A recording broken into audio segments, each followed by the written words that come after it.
In this video, we'll quickly walk you through how to use previews and drafts for approval workflows, making it easier than ever to get feedback and make revisions before finalizing your work. If you're managing content, designs, or any kind of project that needs approval, these tools are crucial for keeping things organized and efficient. Stick around because by the end, you'll have a streamlined process for handling feedback that will save you time and reduce the back and forth. Now, let's dive straight into it. First up, let's talk about previews. Previews are the quickest way to show your project to someone for feedback without letting them see the unfinished details. You'll want to use previews for your first round of feedback. Most software allows you to create a link to the preview that's restricted, so only the person you send it to can view it. This way, you can get real-time feedback without worrying about mistakes getting out into the public. When setting up a preview, make sure it's clear that the work is still a draft. Labeling it as such helps set expectations. No one should be giving final approval when the content isn't final. With the right software, you can even set permissions, allowing reviewers to comment directly on the preview, making collaboration even easier.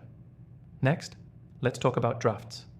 Drafts are where you do the heavy lifting, revising your content after initial feedback. Once you have your preview feedback, you can move into creating a draft with those changes. This is where your work begins to take shape and where you can fine-tune every detail before showing it to the decision makers for final approval. When working with drafts, it's crucial to keep everything organized. This is especially important if you have multiple people reviewing different sections. Some software will let you save multiple versions of drafts, so you can compare revisions and ensure that you don't lose important feedback or changes along the way. You'll also want to make sure that your draft is easily shareable with the team members or stakeholders who need to approve it. Approval workflows are about collaboration and making sure everyone's on the same page. Once you've shared the draft, it's time to either approve it or request further changes. If the draft passes the approval stage, then you're ready to move to your final version.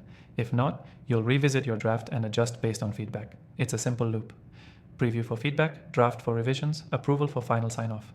By using previews and drafts effectively, you're not only streamlining the approval process, but also reducing the chance of missed feedback.